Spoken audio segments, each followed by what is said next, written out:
galera, beleza? Como é que vocês estão? Meus amigos, hoje é um daqueles dias onde fazemos uma viagem ao passado para tentar compreender melhor o presente e, mais do que nunca, nos prepararmos melhor para o futuro, porque sim, temos dossiê histórico. Eu achava que hoje estaria aqui comentar com vocês as últimas movimentações, a caminhada da direita, 2026, Flávio Bolsonaro, mas infelizmente... Tá vendo ali, né? Paquito e Jorge Soros, lado a lado. Aí não dá. Tem coisas que a gente tem que dar uma pausa pra gente falar sobre outros assuntos. Temos que falar do Banco Master pra falarmos de Jorge Soros, pra voltarmos no tempo e tentar compreender o que se passa no Brasil e no mundo. Gente, hoje o Estadão publicou o editorial que eu aguardava há muito tempo. A gente vem aqui reclamando nos últimos meses. Tá, beleza, eu sei que a imprensa tá chateada com o Supremo, mas quando é que vai chegar a hora de falar o seguinte: o Supremo não está se autocontendo, o Supremo não tá puxando o freio, e aí, vai fazer o quê? Qual a punição? Finalmente o Estadão pede o impeachment de Dias Toffoli. Chegou o dia, vai acontecer? Duvido. Mas tem algumas coisinhas ligadas ao Banco Master, e o nosso ponto central do dossiê hoje é entender um pouco as raízes do globalismo moderno, como isso passa, né? O caso do Banco Master é um baita diagnóstico de como o globalismo destruiu o Brasil, as instituições brasileiras. O Brasil foi capturado, o judiciário é parte desse problema e, enfim, quando a gente falar do Soros vai fazer um pouco mais de sentido e depois tem mais algumas coisas que eu não quero falar, o que tá na terceira e na quarta parte. Mas o vídeo de hoje, ele... posso falar, né, juntando o que saiu na imprensa, ele parte de uma vontade minha de transformar uma treta em alguma coisa interessante, né? Se a vida te deu limões, faça uma limonada. Só que eu não fiz uma limonada. Rapaz, eu fiz. É uma torta de limão com leite condensado. Daquelas que só minha mãe faz. Você não tem noção não, velho. Vem comigo que a história é boa e o vídeo vai ficar longo, já adianto. Então vou tentar acelerar ao máximo. Eu duvido que você não saia daqui hoje, sei lá, com mais informações de verdade do que você tinha ontem. Informação que não é informação sobre o que está acontecendo hoje no Brasil, na política, master, direita, esquerda, judiciário, não. Informação assim, a sua capacidade de analisar as coisas e a forma como você vai enxergar o mundo, ela vai ser diferente. E eu normalmente cumpro um comprometo, viu? Vamos ver, se não chegar no final você achar que eu só falei bobagem, aí você pode até deixar de me seguir, pode me xingar nos comentários, mas enfim. O jornalista de estimação do André Esteves, Lauro Jardim, andou colocando aí, né, fogo no parquinho nos últimos dias, vindo falar que a delação premiada de Daniel Vorcaro que pode derrubar meia república. Se o Vorcaro realmente fizesse uma delação, se essa delação realmente fosse aceita, isso realmente aconteceria. Porque a quantidade de gente que tem proximidade com o nosso grande Paquito não tá no gibi. Aí o Lauro diz, na defesa do Vorcaro vai negar, é do jogo, mas desde a semana passada, depois da segunda fase da Operação Compliance Zero, uma oferta de delação premiada entrou, né, na roda. E a gente vai falar da defesa do Daniel Vorcaro no final desse tema, que é o que vai nos conectar com a confusão do início do próximo. Foi considerada a possibilidade, né? Se Vorcaro falar o que sabe e o que viu, dar os detalhes dos negócios que participou, meia república vem abaixo, eu não tenho dúvidas. E vem por baixo por quê? Porque todas essas pessoas estão unidas. Por mais que façam parte de partidos políticos diferentes, estejam em poderes e instituições diferentes, todas elas têm algo que as une, sabe? É como se elas têm a mesma essência. Aí, ele falou que a defesa ia negar, e a defesa negou. Atualização, às 12h46, a assessoria do Master enviou a seguinte nota: a defesa de Vorcaro nega a existência de qualquer proposta ou negociação de delação premiada. Essa informação não corresponde à realidade, não foi objeto da tratativa formal ou informal por parte do seu Vorcaro ou de seus advogados. A coluna mantém informação publicada. Lauro Jardim dobrou a meta. Aí sei que a Folha de São Paulo também nos informa que irmã e pai do Paquito acumulam 8 milhões em dívidas com a União. Pra tu ter 8 milhões em dívidas, rapaz, deve ter, não sei, né? O quê? Imóveis, empresas, imposto a pagar. Então você tá falando de muito mais dinheiro, né? Em termos de bens, patrimônios, movimentações. Rapaz, 8 milhões, viu? Só de dívida. Eu queria ter 8 milhões de dívida, né? Não que ia ter entrado muito dinheiro no meu cofrinho. Falando em dinheiro, da turma do Master, essa foi uma das melhores matérias que saiu, acho que desde o início de todo o caso.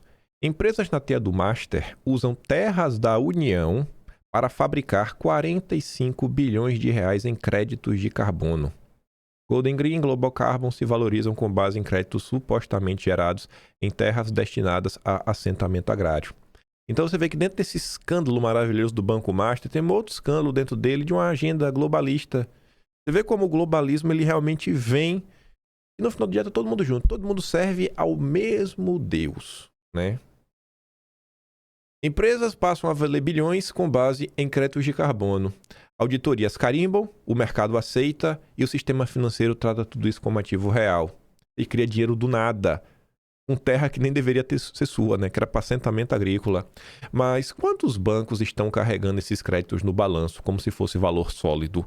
Quantos ativos só se sustentam porque ninguém olha de perto? Lula faz da transição energética uma vitrine, porém, no caminho entre o discurso e a prática, o que sobra é crédito duvidoso, ativo que ninguém consegue precificar de verdade e muito dinheiro girando, né, em cima de promessa. Mas uma produção real, indústria, sabe? Algo sólido, isso foi deixado para trás no Brasil. Não espere isso aí vindo do Brasil de Lula. Aí o Lauro Jardim volta de novo para falar sobre as características em comum entre os encrencados Fictor e Vorcaro. A Fictor aí quem queria comprar o Master, junto com aí uns investidores árabes. A turma do Fictor, que em novembro fez uma inusitada proposta para comprar o Master por 3 bilhões de reais, e agora em janeiro já traz pagamentos de resgates dos seus fundos, tem pelo menos uma característica em comum com o Paquito. Gosta de se pendurar em políticos.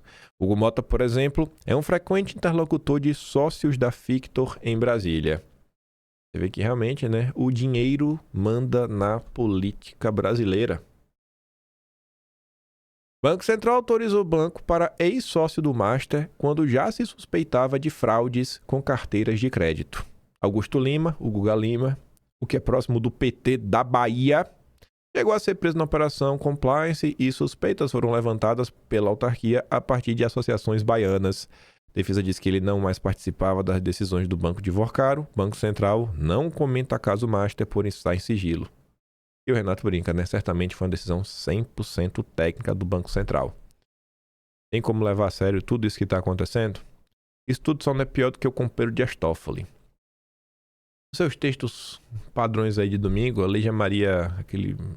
Nós vamos sempre de criticar, né? Só para mostrar qual foi a da vez, né? Porque sim, saem textos críticos ao Toffoli, só para mostrar para vocês o que saíram. E pra gente catalogar na época, né? Pra também ninguém falar o seguinte, e ninguém reclamou do que Toffoli fez na época? Só as redes sociais? Não, até saíram alguns textos críticos. O festival de absurdos que assola o Supremo. Aí ela relembra vários casos que a gente já tá cansado de saber, do jato, da família, do resort, enfim. Toffoli impediu a perícia em celulares pela Polícia Federal imediatamente após a apreensão durante a investigação do escândalo do Banco Master. Os aparelhos deveriam ficar no Supremo, depois, né, enviou a PGR e escolheu 4 peritos da PF para realizar o procedimento. Um dos aparelhos é de um cunhado do dono Master, que está ligado a fundos com participação societária no resort no Paraná e pertencia em parte a irmãos do Toffoli até 2025. Ademais, o processo só está no Supremo, porque Toffoli mandou o princípio do juiz natural, as favas, e trouxe o caso para a corte. É um caso sem réus com foro privilegiado. Enfim, não contente, colocou sigilo elevado no processo. Tudo isso logo após já o Peru, com o advogado do caso. E ela fala, calma que piora. Lembram do resort?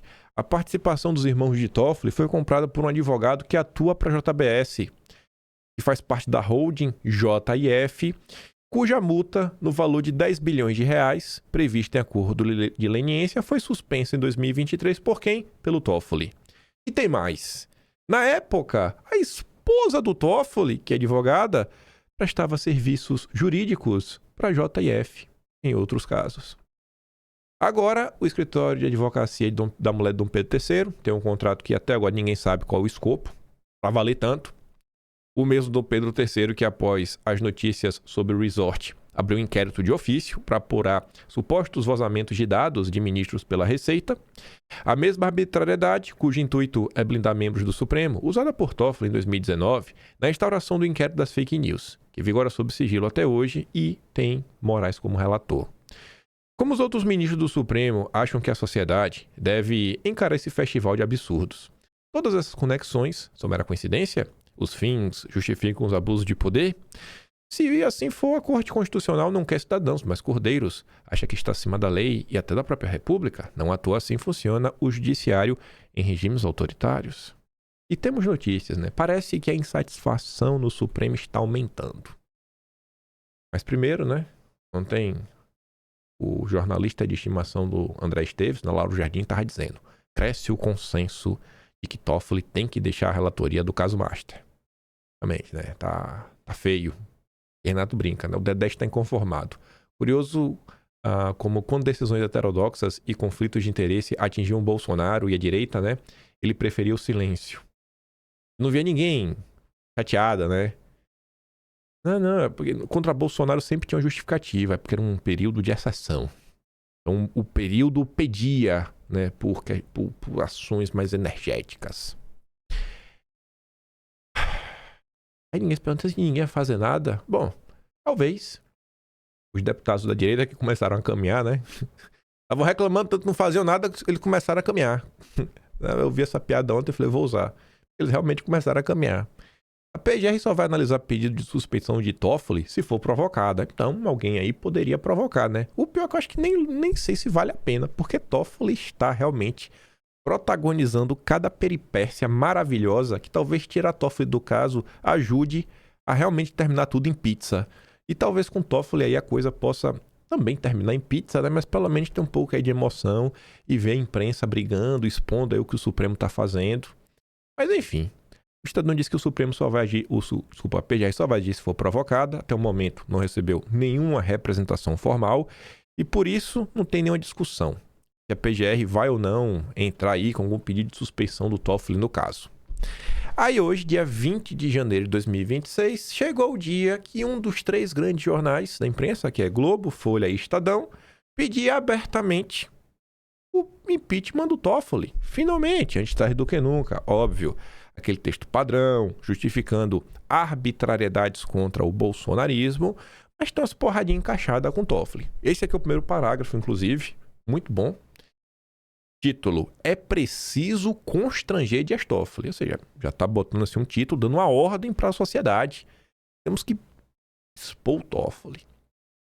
A degradação da credibilidade do Supremo impõe ao Fachin, está dando ordem, um dever inadiável. Manifestar-se em defesa da corte diante da condução heterodoxa e institucionalmente corrosiva do caso Master pelo Toffoli. O silêncio já se aproxima perigosamente da fronteira entre a prudência e a omissão diante de decisões de Toffoli que, afirmação pesada, violam a lei, violam a Constituição, abastardam princípios basilares do Estado de Direito e manjam a reputação do Supremo como guardião maior da ordem jurídica do país. É bonito de ver, né? Fala que está violando a lei e a Constituição. Sem meias palavras. E vai. Este jornal não espera que Fachin sozinho seja capaz de mudar o comportamento de um colega, que dia sim outro também sinaliza que não se sente limitado nem pela própria Constituição sob vigilância sua e de seus pares, mas Toffoli precisa ao menos ser lembrado publicamente de que, em uma república digna do nome, não há poderes ilimitados e nenhuma autoridade está acima da lei ou imune a controle. Isso é fake news, a gente sabe disso. Alexandre de Moraes está acima de todas as leis. Ele é a lei. A gente sabe disso. E ele chegou nessa posição com o apoio do Estadão.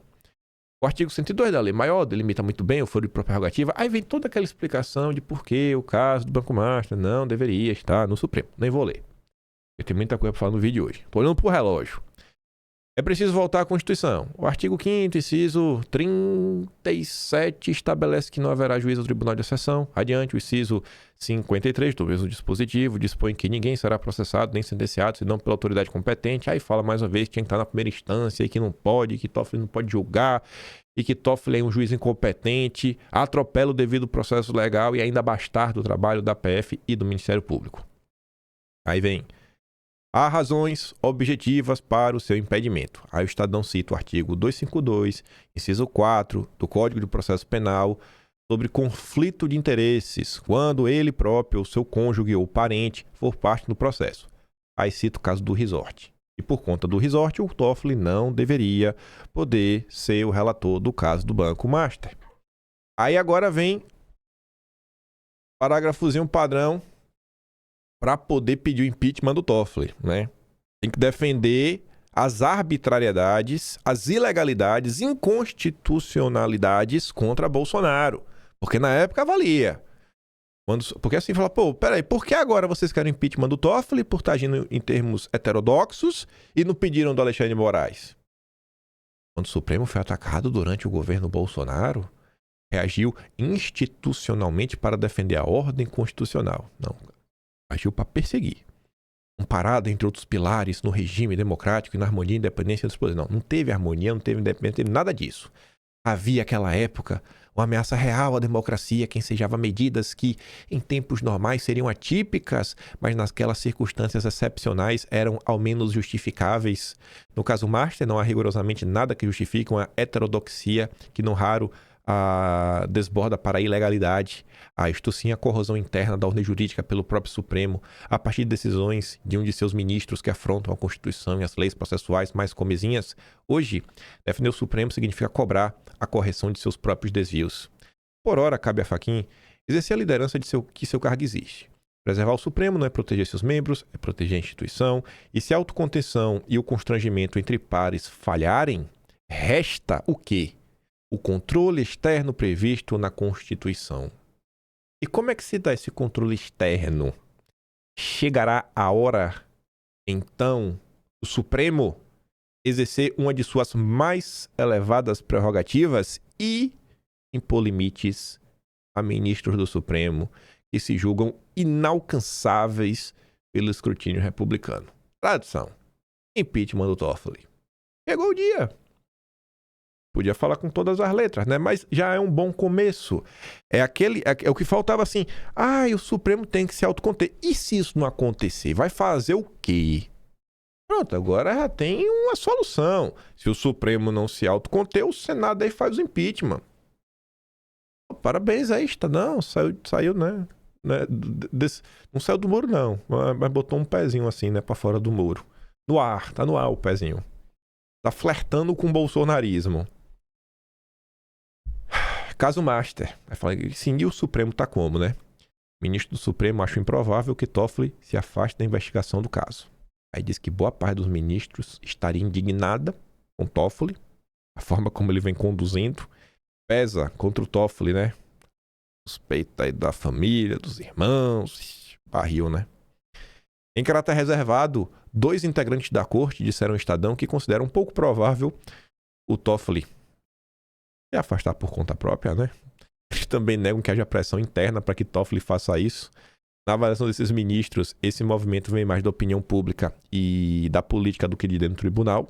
Um terceiro ministro tem avaliação diferente. Para ele, as recentes notícias, no sentido de que Toffoli estaria sendo pressionado, né, por colegas a largar o caso, a condução do caso, pode ser uma espécie de balão de ensaio para o relator deixar o processo por conta própria, diante do vasto noticiário sobre o envolvimento da família dele com o Master.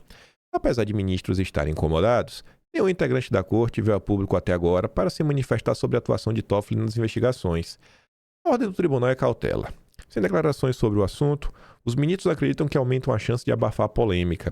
Prevalece, portanto, o espírito de corpo. Os ataques direcionados a Toffoli não atingem um ministro só.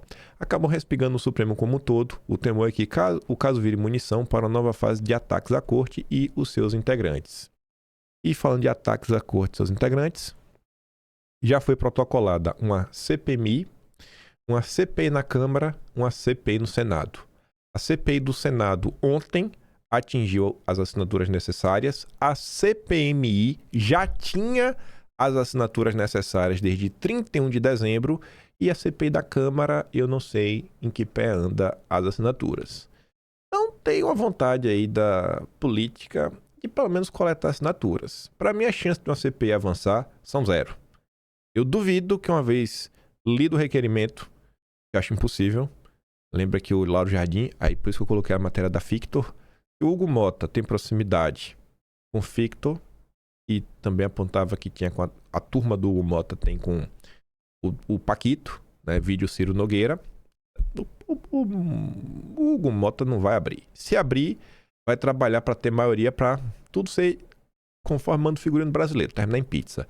No Senado, o próprio Alcolumbre está no meio da confusão, né? Por conta lá do Fundo de Pensão da Amapá. Complicado também, né? Então, assim, a chance de uma CPI sair do papel, para mim, é 0. E se sair, é para terminar em pizza. E quase chegando agora para a gente poder começar, depois dessa vasta introdução, para mostrar como o regime brasileiro está totalmente podre, meu amigo Ricardo Feltrin trouxe uma revelação curiosíssima sobre a demissão de Reinaldo Azevedo do UOL, que teria sido aí por conta do seu sócio, por ser sócio de um dos advogados do Master, o grande Valfrido Vardi. Eu disse que a gente ia voltar a falar da defesa, né? Aí a Bia comenta, nesse caso o Master comprovou que se um jornalista saiu de algum jornal foi porque achou a proposta para defender a narrativa insuficiente. Mas porque o banco pagaria mais para alguém sem engajamento ou credibilidade, é mais vantajoso corromper influencers de direita. Enfim, como é que eu vi? Reinaldo Azevedo saiu do UOL. Veja, Pai Saraiva falando, eu, Ricardo Feltrin, não estou aqui. Reinaldo Azevedo saiu do UOL porque chamaram sua atenção dizendo que o fato dele ter o Valfredo, esqueci o nome, que é o principal advogado do Daniel Vorcado e do Banco Master. O fato dele, Reinaldo, ter Valfredo como seu sócio em negócios, ele não deveria mais falar do Banco Master. Acho que alguém ouviu, talvez, não eu, Saraiva, mas o tal do Feltrin, eu nem conheço também, mas deve ser boa pessoa. Ele falou semana passada, assim, olha, se o Reinaldo é sócio de um cara que está investigando, eu não estou falando que ele não pode falar sobre nada, você entende? Ele pode falar até sobre o caso Master se ele quiser. Eu só acho que é antiético. Não é transparência jornalística você ficar falando, dando opinião. Não interessa que a sua opinião foi normal, neutra ou até negativa. Não, seu sócio de finanças é advogado que está cuidando de todos os advogados do Daniel Vorcaro. Porque o Reinaldo Azevedo deu. É incontornável a liquidação do Banco Master. Ele só deu isso outro dia aqui, a gente já estava dando desde o começo, né? É absolutamente incontornável que tenha dado. Eu acho que ele não deveria falar isso. E talvez, numa sincronicidade, né? Justo o Reinaldo Azevedo que fez 21 pessoas perderem emprego na Folha, né? Eu já contei a história, ele acusou essas pessoas de petistas. Falou que a Folha tinha sido aparelhada pelo PT dentro dos cadernos regionais, que eles iam tomar redação pelas bordas. 21 pessoas foram demitidas sob suspeita de serem petistas. Né? Mas quem sabe alguém não ouviu o que eu falei aqui, né? E eu acho, se eu conheço, ou imagino que conheço o tamanho do ego do Reinaldo Azevedo, sabe? Ele dorme só em cama de casal. Uma para ele, uma para o Júnior, que é o ego dele, que chama Júnior. Que é que nem um adolescente, é insuportável, é enorme. Se alguém foi dar algum pito no Reinaldo Azevedo, ele rodou a baiana. Ele tem coisa contra a gente do UOL. Eu nem vou questionar isso, né? Quem sou eu para julgar? Tá cheio de gente no UOL que merece ser julgada. Mas eu tenho certeza que alguém deve ter. Eu, para Saraiva, repito, tenho certeza que alguém chegou pro Reinaldo e falou assim, olha, não fala mais do Banco Master. Não, por quê? Por uma questão, né? Você tá ali, a gente tá questionando agora o momento. Eu tô sendo educado, tá? Tem gente, chefe no UOL não é tão educado assim. Olha, a gente tá investigando agora, tá tendo em questionamento justamente a questão de ministro do STF ter parentes, né? Ou sócios. Então, no jornalismo, pelo menos isso, você pode falar de tudo que você quiser, Reinaldo. Ninguém vai encher o saco de você. Fala do que você quiser. Só, não fala do Master. Essa fala do Feltrin,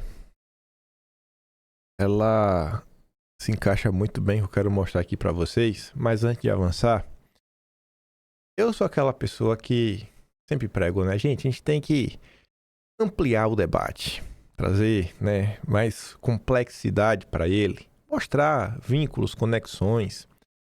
Algumas coisas que acontecem no Brasil hoje, né? Você fala assim, pô, Valfrido Vardi. Você pode só falar, Valfrido Vardi é advogado do Master. Mas você pode falar, cara, sabe quem é Valfrido Vardi? É o cara que entrou com ação que acabou por suspender, né, a multa.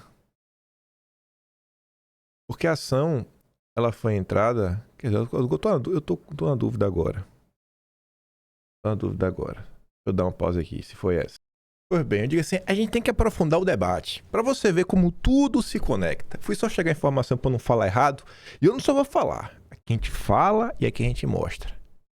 Para as pessoas se politizarem sobre o Brasil. Então assim... A gente não falou ali atrás a matéria da Lígia Maria. Você viu, a Lígia Maria ela poderia ter falado da multa e ela ter falado do advogado. Porque existe um paralelo total entre a multa da JF, que foi suspendida, e o Banco Master. Vamos aqui dar uma olhada no único registro da história brasileira, Atlas Brasileiro, março de 2023. Isso daqui ia acontecer no final do ano, acho que foi outubro ou dezembro. Partidos aliados de Lula pedem ao Supremo que suspenda pagamento de multas de acordo de leniência de empresa da Lava Jato. Quem entrar com a peça são os partidos de esquerda, PSOL, PCdoB. E quem que assina? Sobre detalhes da referida ação, a coluna informava que a mesma foi assinada por Valfrido Vardi, que se apresenta como crítico dos métodos da Lava Jato. Vardi, aqui é aspas, Vardi afirmava que esses acordos contemplam evidente desvio de finalidade porque, mais do que esse horário, puseram a destruir o setor empresarial essencial para a economia nacional. O mesmo Valfrido Vardi por trás do IRE, que teve patrocínio do NED, aquele grupo que ajudou a dar o golpe de Estado contra Bolsonaro e atua no mundo todo, em parceria com a Alceide. Para você não ficar com dúvida, porque você fica assim, não, a coisa leniência, você tem certeza que esse daqui é o da JBS? Tem, pô. Abril de 2023, Atlas Brasileiro, página 285. Advogado de pedido de suspensão de leniências já atuou para JBS. Pessoal, Solidariedade e PCdoB são representados por ex-advogado da JBS. Quem? O Metrópolis reportava que, aspas, o advogado Valfrido Vardi entrou com ação nesta semana no Supremo, pedindo a suspensão de acordo de leniência, né? Enfim, da Operação Lava Jato. Não resta dúvidas, sabe? Esse é o Brasil. Esse é o Brasil. Esse é o Brasil. E esse é um dos principais advogados do caso Master, sócio do Reinaldo Azevedo. Só que não para por aí. A gente vive um problema no Brasil que as pessoas não conhecem as pessoas e por isso acabam apoiando muitas coisas que elas não fazem a mínima ideia, quando não lacram errado, né? E eu falo para vocês, não lavem a alma. E aqui a coisa começa a aprofundar um tiquinho. Ricardo, que é um cara de direita, realmente de direita, ele tenta lacrar dizendo o seguinte: a família de Sérgio Moro comprou um resort com a ajuda de um banco acusado de fraudar bilhões. Além disso, a mulher de Moro possui um contrato de 128 milhões sem atuação definida. Sérgio Moro tem que ser preso? Ah, não. Moro foi o juiz que trocou mensagem com o MP para prender bandido. Não. Sérgio Moro, Ricardo, ele é o ex-funcionário de Valfrido Vardi. Esse é Sérgio Moro, que recebeu a bagatela de 750 mil reais para produzir 3 pareceres. Inclusive, um desses pareceres foi contra a Vale, em favor do Benjamin Steinmetz. O Moro sentou, inclusive, para almoçar e negociar esse acordo com o Valfrido Vardi e o Valdir Simão, que foi ex-ministro da Dilma, né? Ex-ministro da CGU de Dilma. Então, é isso que eu prego, é que as pessoas que se colocam na direita no Brasil comecem a analisar o país de uma forma um pouco mais complexa, sabe? O discurso da união da direita, ele só sabota quem realmente tenta salvar esse país, ou pelo menos consertar a nação. Não dá para continuar tapando o sol com a peneira. E é isso daqui que é a deixa para a gente começar a aprofundar várias coisas e chegar nos Soros. Chegaremos nos Soros. Vamos pegar uma treta e transformar numa torta de limão. Fazer o tempo de vocês valer a pena. Anteontem, Pedro Cerise, dono do Antagonista, postou ali aquela colagem e eu achei injusta. Porque pega ali o Paulo Figueiredo, né, antes da harmonia facial. Harmonia facial? Acho que harmonia, né? Sei lá. Aquele negócio lá que faz na cara. Aí pega o Alan, sei lá, pensando que esmagou a cara do Alan, fica de cavalo. Aí pega eu, com minhas orelhas grandes, fazendo bico, e o Mafinha com inteligência artificial. Assim, porque só o Mafinha, ele pegou uma foto bonita. E a foto de Mafinha é da foto fake. Eu disse, cara, como é que pode isso, velho? Sabe, é injusto demais. Eu achei que ele foi injusto. Achei que tem uma predileção pelo Mafinha. Aí ele comenta, né? Esses aqui se intitulam os representantes da verdadeira direita. Regenstein diria o que pra eles? Bom, se vocês me conhecem, vocês veem que eu falo assim, que eu não faço nem questão de ser chamado de direita. Só sou apenas um bolsonarista. Já me dou por mais do que satisfeito. E aí eu resolvi responder o Pedro Cerise falando o seguinte, né? Thatcher e Reagan, eles venderam o liberalismo como liberdade, mas entregaram concentração de renda e submissão financeira. A inglesa foi a funcionária do mês dos Rothschild com várias de suas medidas. Já fiz dossiê histórico com notícias da época, a gente vai acabar relembrando algumas coisas hoje. O americano do consenso de Washington só deu nome ao estrago, depois replicado com zelo por lideranças latino-americanas como Lula e FHC, ambos membros do diálogo interamericano. Thatcher e Reagan estariam me chamando de radical bolsonarista, que não aceita uma candidatura de centro-direita pró-instituições que respeita o Estado Democrático de Direito. Aí, a confusão começa a partir disso daqui. O charlatão Rodrigo Constantino posta o meu tweet sem a postagem do Pedro Cerise, parecendo que eu tô do nada falando do Reagan, da Thatcher, não é bem assim, né? E depois coloca uma postagem do Rafael. Quem merece elogios do Kim? Ruizão do PCO e apoiador do Hamas que coloca bebês vivos em fornos. Eu fico elogiando o Ruizão, vocês me veem assim elogiando.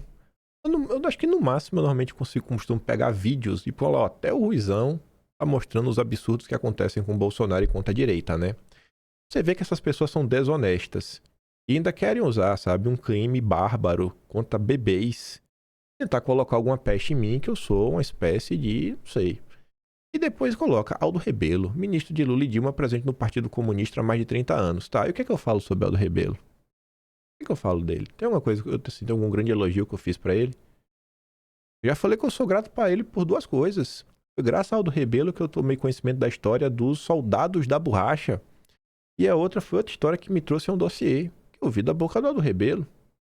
Coisa que eu aprendi. Sou grato a ele pelo conhecimento. Tô mesmo, assumo. E daí? Quem merece críticas? Margaret Thatcher e Reagan. E não pode criticar, né? Aí o Constantino fala o seguinte: eu adoro quando essa turma duguinista sai do armário. O que é duguinista, gente? Dugin é o ideólogo russo, né?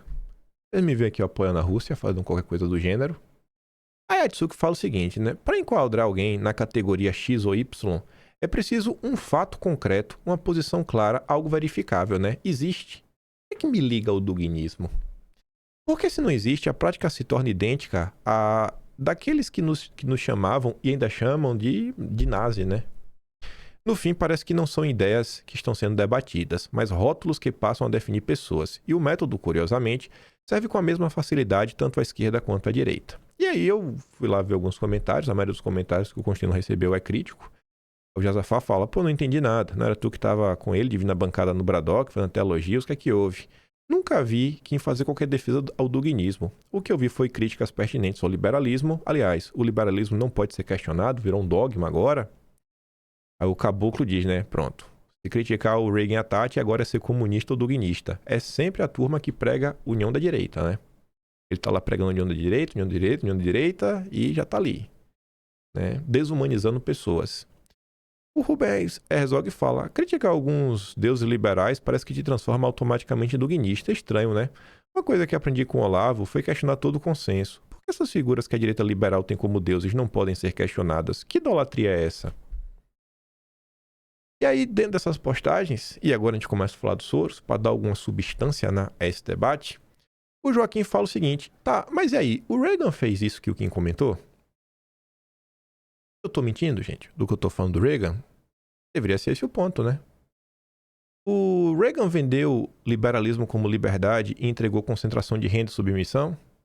A Tati, ela foi funcionária do mês dos Rothschild? Eu acho que seria intelectualmente mais honesto desmontar os argumentos do Kim, né, do que rotulá-lo como um duguinista.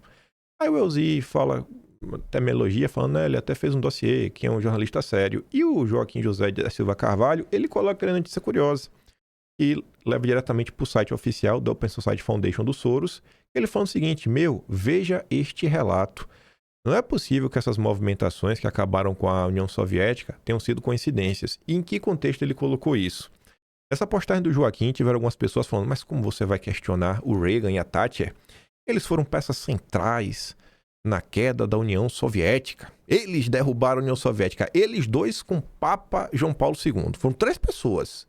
Só isso. Mais ninguém. Ai de você que acha que tem algo a mais na queda da União Soviética. Eu sei que eu parei ali, eu fui dar uma lida nessa questão do Soros. Quando você abre, é um documento em inglês que dá para entender ele basicamente em 2 partezinhas bem rápidas, pegando ali só o topo e traduzindo para o português. George Soros e a queda do comunismo na Europa.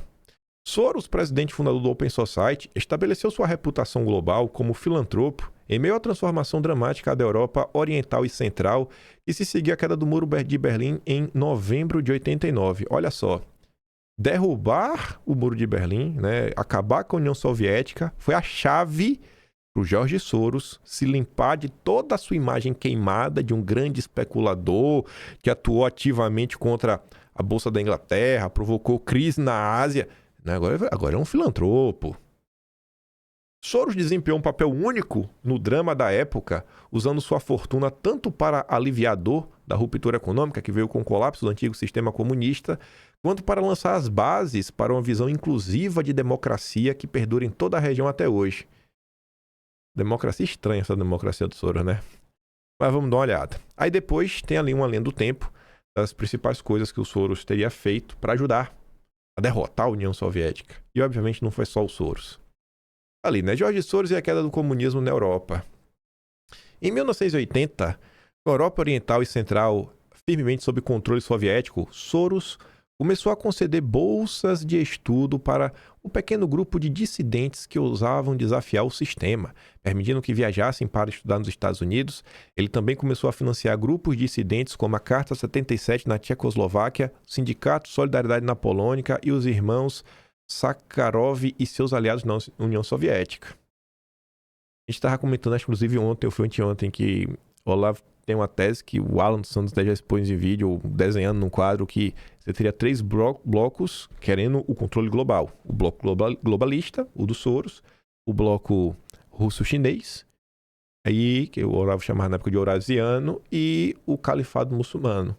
Assim, eles podem até trabalharem juntos em determinados momentos, mas no final do dia só tem espaço para um reinar. 1984. No início da década de 80, com a Hungria em dificuldades econômicas, o governo comunista permitiu que Soros estabelecesse uma fundação que oferecia bolsas de estudo abertas e financiaria eventos culturais e intercâmbios acadêmicos. A fundação começou a gastar cerca de 3 milhões por ano, buscando sempre que possível para grupos de indivíduos que exploravam os limites da tolerância política e cultural. Em 86, Gorbachev, da União Soviética, lançou as novas políticas, né? A Glasnost, que é a abertura, e a Perestroika, a reestruturação.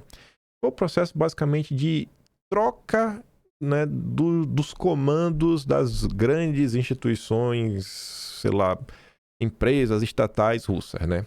E porque tanto que eu já usei essa reflexão uma vez em vídeo, que FHC é o pai da perestroika brasileira.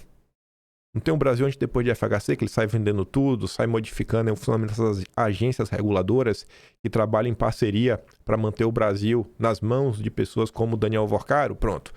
Soros, vendo o Gorbachev fazendo isso, com o objetivo de revitalizar um sistema unipartidário cada vez mais moribundo.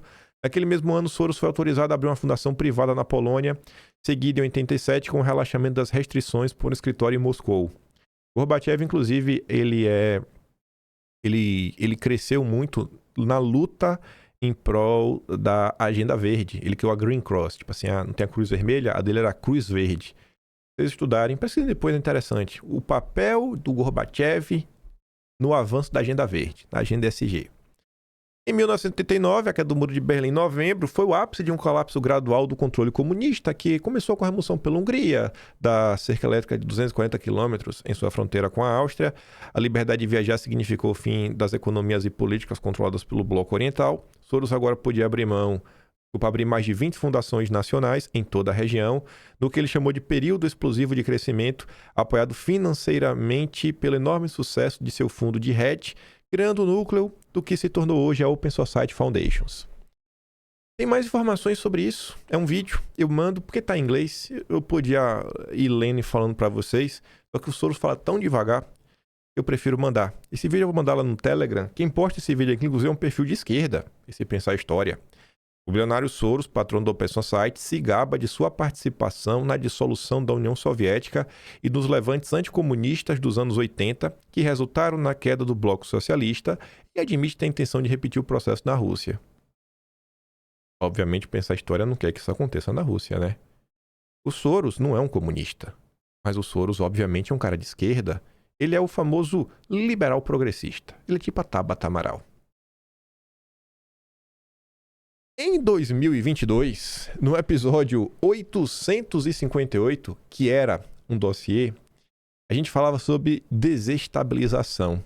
Histórias similares a essa da participação do Soros, né, no leste europeu e de como ele causava confusão tinham sido abordados naquela época. A gente falava em vídeo sobre uma thread que foi o Luiz Paulo que tinha escrito. Aqui são todos os prints da época. Pesquisando encontra. Quer dizer que a Open Society Foundation está na Ucrânia desde 1990? Quem imaginaria alguma intenção globalista, hein? Contém ironia. E o que a gente comentava na época? A International Renaissance Foundation era um braço da Open Society, né? Parte da Open Society. Foi estabelecida em Kiev em abril de 90. Na época, a Ucrânia ainda fazia parte da União Soviética em rápido colapso, colocando a nova fundação na vanguarda do esforço do Soros para usar a sua fortuna para ajudar os antigos estados comunistas da Europa Central e Oriental. Em 94, a International Renaissance Foundation era o maior doador internacional do país, com um orçamento anual de aproximadamente 12 milhões para projetos que iam desde o retreinamento de dezenas de milhares de soldados desativados até a criação de centros de artes contemporâneas. Imagine 12 milhões de dólares na época, quanto isso não valia em um país em frangalhos, com a economia quebrada, que era a Ucrânia. O cara basicamente dono do país. Ele comprou realmente na baixa da baixa da baixa. Nos anos 2000, a fundação orientou-se em torno da integração europeia, o projeto da União Europeia, né? Enquanto mobilizava recursos para ajudar as pessoas afetadas pelo conflito após a invasão russa e a anexação ilegal da Crimeia em 2014. Aí estava ali em 2019 os gastos do Soros, né, com práticas democráticas e direitos humanos. Vocês sabem como é direitos humanos e o que é que Soros gasta isso no Brasil. E a gente também apontava na época, né, 9 fatos sobre a Fundação Internacional do Renascimento. Primeiro, combater a corrupção, fortalecendo a transparência e a prestação de contas, sempre foi uma prioridade para a International Renaissance Foundation, que financiou projetos de jornalismo investigativo como a All Money e grupos como a Transparência Internacional. A Transparência Internacional no Brasil, grupo ligado ao Deltan Dallagnol, é financiada pelo Soros. A Transparência Internacional é financiada pelo Soros ao redor de todo o mundo. O Intercept já foi apoiado pelo Soros. O Intercept é ou não é projeto de jornalismo investigativo, que também recebeu apoio do Pierre Omidyar na sua fundação. O originalzão, não o Intercept original. Você acha que isso aí é aleatório? Como é que o Intercept atua normalmente? Tá caladinho na era Lula, né? O Intercept, sem nenhuma denúncia.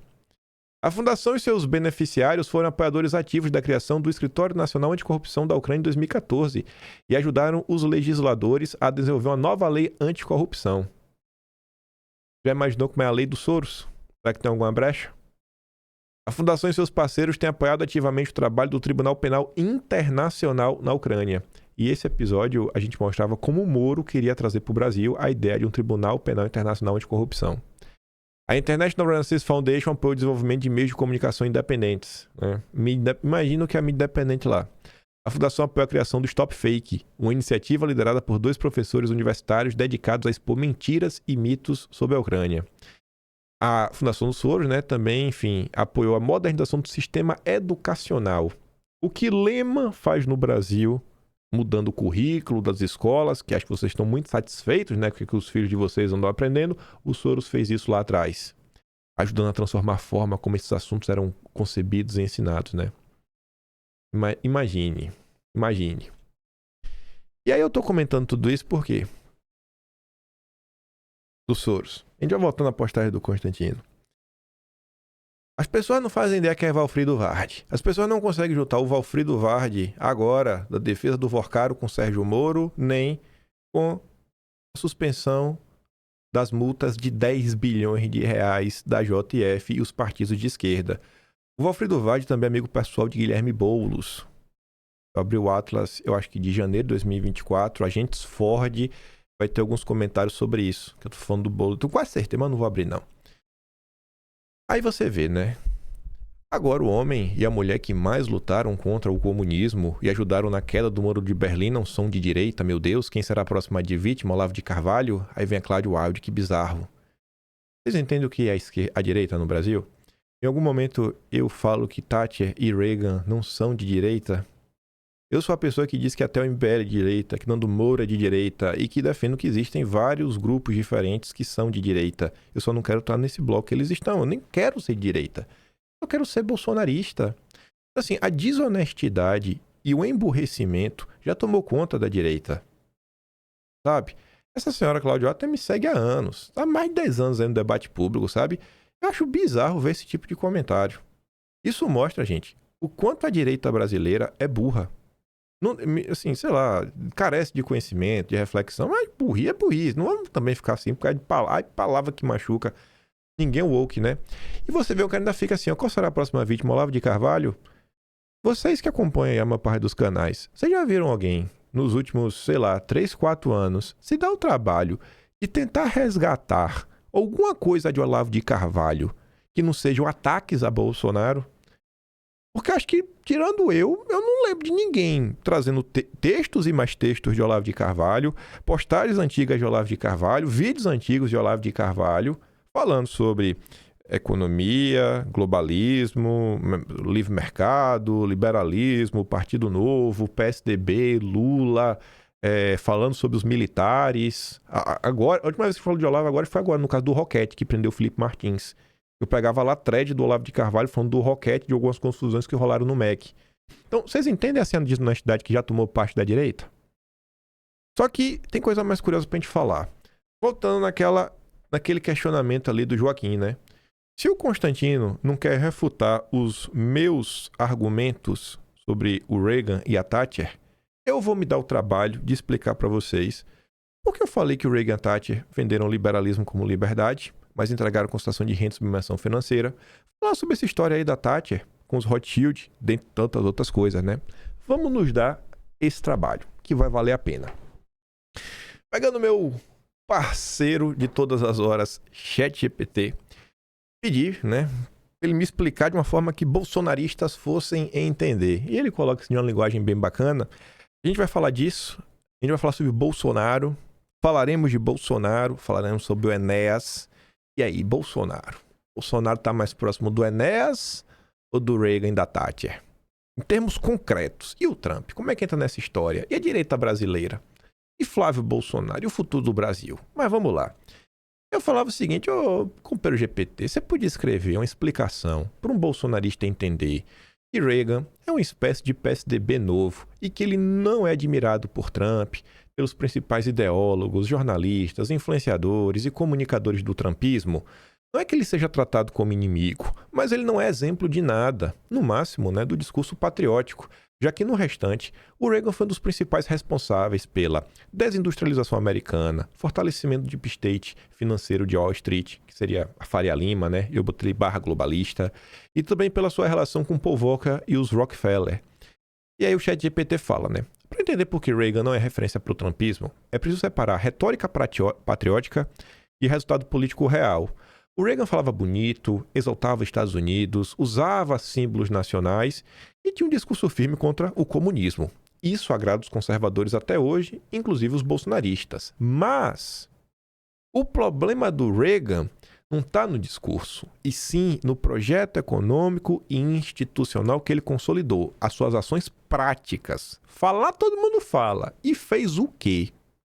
Na prática, o Reagan foi uma espécie de PSDB novo americano. Foi liberal na economia, alinhado ao sistema financeiro, defensor da globalização nascente e profundamente conectado às elites de Wall Street. E a gente vai adentrar e se aprofundar nisso. Foi durante o reaganismo que os Estados Unidos aceleraram a desindustrialização, jogando fábricas para fora do país, principalmente para a Ásia. Esse processo de buscar o lugar com a mão de obra mais barata de todos, para ter o produto mais barato de todos, ainda era Reagan. A industrialização chinesa, que contou com o apoio das empresas americanas, agradeçam ao Reagan. É o problema que o Trump está tentando consertar. Isso destruiu o emprego industrial americano, enfraqueceu o trabalhador comum e acabou fortalecendo bancos, fundos e corporações financeiras. Exatamente o oposto do que Trump defende quando fala em America First, reindustrialização e soberania produtiva. Estamos lidando com pessoas antagônicas. Além disso, Reagan não enfrentou o Deep State americano, ele se aliou a ele. Sua relação com Paul Volcker e o establishment ligado aos Rockefeller mostra isso claramente. Volcker foi peça-chave na consolidação do sistema financeiro poderoso, tecnocrático e distante do povo. Eu não sei se na história americana a gente teve um período com a Selic deles tão alta quanto foi na época do Volcker, que chegou a meter 20% do dia para a noite, que passou a mandar mais do que políticos eleitos. Esse sistema é justamente o que Trump identifica como inimigo interno. Por isso, entre Trump e Reagan, existe uma diferença fundamental. Reagan confiava no mercado global e nas elites financeiras. O Trump desconfia delas e as confronta. Trump nunca fez de Reagan um modelo político. No máximo, é do tom patriótico, mas rejeita o núcleo do reaganismo. Livre comércio restrito, financiarização da economia e submissão ao globalismo. Entre os principais ideólogos, jornalistas e influenciadores trumpistas, Reagan não é tratado como inimigo, mas também não é referência. Ele é visto como parte de um ciclo antigo, responsável por erros que explodiram décadas depois. Desigualdade, decadência industrial, dependência externa e um Estado capturado por interesses financeiros. Em resumo, Reagan falava como um conservador, mas governou como um liberal globalista. O Trump fala como um populista nacionalista e tenta ser antissistema. Eu gosto do Trump, eu não gosto do Reagan. Por isso, para o trumpismo, o Reagan não é exemplo. É apenas um político do passado que teve boa retórica patriótica, mas ajudou a criar exatamente o problema que Trump tenta enfrentar. A gente falar rapidinho aqui do Paul Volcker, vá lá no Atlas, junho de 2024, ou sei lá, eu não sei se está assim, dossiê Bacen, bota assim, dossiê Volcker, se tu quiser ver em vídeo, deve achar alguma coisa no canal. Como é que... Procura aí, tu vai achar. Foi ano passado, foi ano retrasado, junho de 2024. Tu vai lá na página 359, aí tá ali, ó. Morre Paul Volcker, ex-presidente do Fed, que provocou o choque de juros nos Estados Unidos nos anos 1980. A principal dela foi o aumento de juros, que chegaram a 20% em junho de 1981. O aumento dos juros americanos interrompeu a trajetória de alta dos preços no país, mas lançou a economia americana na recessão e teve um desdobramento terrível para a América Latina. A dívida dos países da região cresceu, levando as nações a decretar moratória e mergulhando-os na chamada década perdida, marcada por baixo crescimento, déficit fiscal e hiperinflação. Inclusive, para tentar entender o processo inflacionário do Brasil sem entender esse processo, você não vai entender nada. Não é só porque foram moedas mal formuladas. Não só foi isso, gente. E também para entender o sucesso do plano real, sem entender algumas práticas que o próprio Paul Volcker defendeu que fossem adotadas no Brasil, você não vai entender porque o real conseguiu estabilizar a inflação. Mas enfim, você vai avançando, aí a gente comenta sobre o Banco Central, como foi criado, algumas coisas, o tripé macroeconômico, na verdade, como foi criado, a história do câmbio flutuante. E a gente está comentando aqui, você vai, até pulei uma página que é a 360, que tem um dossiê histórico, é um dossiê da inteligência brasileira fazendo as denúncias sobre câmbio flutuante. Mas não quero entrar nisso no vídeo de hoje. Ao destruir a inflação nos Estados Unidos, Volcker tornou a dívida do Brasil impagável. Não foi aleatório. Aí você andando, tava ali, né? Jornal americano critica os megaprojetos do país. Os Estados Unidos têm um papel central no desmonte do Estado brasileiro. Eles chegaram a criticar, por exemplo, o que viria a ser lá o polo petroquímico, por exemplo, de Camaçarias, coisas que o Brasil está tentando fazer. Não tem para ficar investindo nisso, é maluquice, tá gastando dinheiro com a coisa errada, nem dei zoom. Aí tinha outra notícia, bom negócio. O Volcker veio ao Brasil, né, com uma bela articulação política de grupo de empresariais que queimaram 20 milhões no lobby da revisão constitucional. Empresários fazendo lobby. Vocês já viram essa história, né? Por menos de 100 mil dólares, trouxeram o ex-presidente do Fed, que em sua palestra no Rio disse que a estabilização depende de tudo que os liberais sonham. Banco Central independente, maior liberalização da economia, fim dos monopólios, reforma estrutural do Estado com privatização de estatais e da Previdência. Lobby. Quem trouxe esse cara para falar já estava torrando mais de 20 milhões de reais em lobby. Lobby. Isso é o que eu falo para vocês, que quando você lê a imprensa brasileira, principalmente os cadernos de economia, tudo ali é propaganda dessas mesmas ideias, que são as ideias globalistas. outra notícia dessa participação, né? Ele foi falar na Firjan, e aí na época o Haddad estava recebendo um prêmio da Firjan também. Falou, olha como as coisas não mudam, né? O Haddad recebe um prêmio em 2024 na Firjan, e 30 anos antes o Volcker estava na Firjan, enfim, né? E aí tinha uma notícia lá da tribuna da imprensa do Hélio Fernandes, que escreve esse texto, e aqui eu dei um zoom, né? O FMI planejou a bancarrota do Brasil, México e Argentina. Aqui eles vão falar sobre o consenso de Washington e diálogo interamericano. E aqui estava a denúncia, ó, gente, 23 de janeiro de 2007. Pelos Estados Unidos, quem estava nessa linda reunião? Rockefeller, Ronald Reagan, Paul Volcker, George Soros, Jeffrey Sachs. Aí estava o Fernando Henrique Cardoso, Pedro Malan, Lula, Celso Laffer, José Serra, Roberto Marinho. Olha o Roberto Civita, o ex-patrão do Jairo Leal, da Revista Oeste. Ah, nem lembrei, rapaz. Na época eu não sabia que era o Civita, agora eu sei, né? Teria grifado. Eu teria grifado o Civita, né? A gente vai aprendendo conforme o tempo vai passando. Eu agradeço a vocês. Tá entendendo? Então aqui, essa é a turma do Reagan. Aí volta, né? Você poderia explicar como, assim, as conexões de Reagan com o consenso de Washington e como isso foi maléfico para o Brasil e como Lula e a FHC levaram essa política à frente? O consenso de Washington não foi uma teoria neutra, nem um simples conjunto de boas práticas. Ele nasceu no fim dos anos 80 como agenda política e econômica do establishment americano, formulado por FMI, Banco Mundial, Tesouro dos Estados Unidos e grandes bancos, todos fortalecidos pelo reaganismo.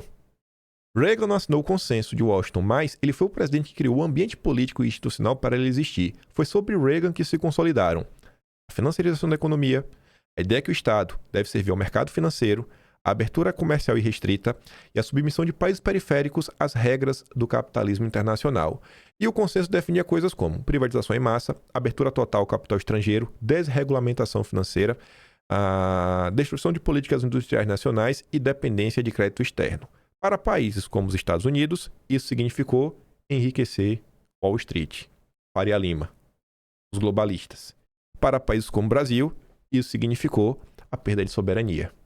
É só olhar, né, o Mubadala, um fundo soberano de Abu Dhabi, comprando tudo no Brasil. O impacto disso no Brasil, menos indústria, mais dependência.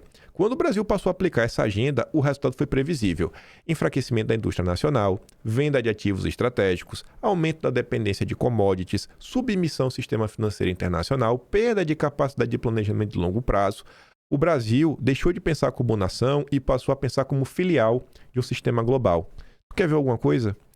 Tu consegue pensar em alguma grande obra de infraestrutura do Brasil, que existe até hoje, as grandes rodovias, os grandes, sei lá, usinas hidrelétricas e tudo mais, alguma coisa que foi criada depois dos governos militares? Tem a de Belo Monte, para ser uma coisa grande. E ainda assim foi sabotada. Mas tu consegue ver assim como o Brasil parou depois disso? Como a redemocratização que vem na esteira desse processo destruiu o Brasil? Gente, todos os dias vocês acordam, todos os dias vocês trabalham, todos os dias vocês produzem e o Brasil está andando para trás. Não pode ser só o Lula gastando mais do que arrecada. Essa explicação é muito simplória.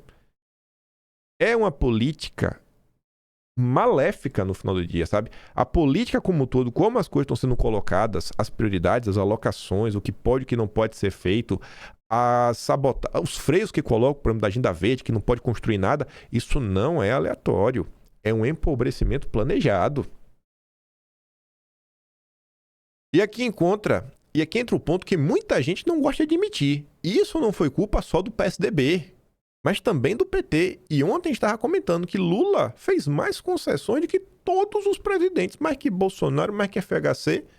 Lula é o rei do raio privatizador. E não é piada. FHC foi o operador explícito do consenso de Washington no Brasil. Privatizações, abertura financeira, submissão ao FMI, tudo isso foi feito sem vergonha nenhuma, com um discurso técnico e civilizatório. Já Lula fez algo mais sofisticado e para muitos mais perigoso. Ele manteve toda a estrutura, acalmou o mercado, fortaleceu os bancos. Isso aqui ninguém vai duvidar, né? Lula é o pai dos bancos. Respeitou os contratos, manteve a financiarização e usou os programas sociais para conter a revolta popular. Fica quieto aí, deu cala-boca no povo. Ou seja, FHC aplicou consenso com orgulho, Lula aplicou consenso com retórica popular. O sistema continuou o mesmo, mudou apenas a embalagem. Não é isso que a direita fala? Sobre o teatro das tesouras, duas faces da mesma moeda? Diálogo interamericano, a cola entre Reagan, FHC e Lula. Aqui está o elo que quase ninguém menciona, o diálogo interamericano, que o Civita, inclusive, fazia parte. O ex-patrão do Jairo Leal, da Revista Oeste. Enfim, estava muita gente lá dentro. FHC é membro histórico do diálogo. Lula também passou a integrar esse circuito a convite do FHC. No vídeo de ontem ou foi anteontem? O vídeo não foi tem um tempo. Foi na época do Lula falando do Maduro. Quando o Maduro caiu, eu relembrei. É um dossiê de 89, de uma viagem do Lula aos Estados Unidos em 89, que o Lula vai se encontrar com Peter Bell, que é quem financia o FHC em 69 para criar a Fundação Ford, e que na época o Peter Bell era o vice-presidente do diálogo interamericano. Ali Lula já estava recebendo sua filiação e também se encontrou com os Rockefeller. Enfim, Lula também passou a integrar esse circuito, sendo aceito como a esquerda confiável, justamente porque não rompeu com a arquitetura econômica herdada. Quando eu falo para vocês, gente, a direita entende o que é a direita permitida. Você sabe o que é a direita permitida? Governadores democráticos. Lula é a esquerda permitida. Fica muito mais fácil de entender. Existem várias esquerdas e Lula é a esquerda permitida. Eu acho que não fica difícil de compreender na cabeça de vocês por quê.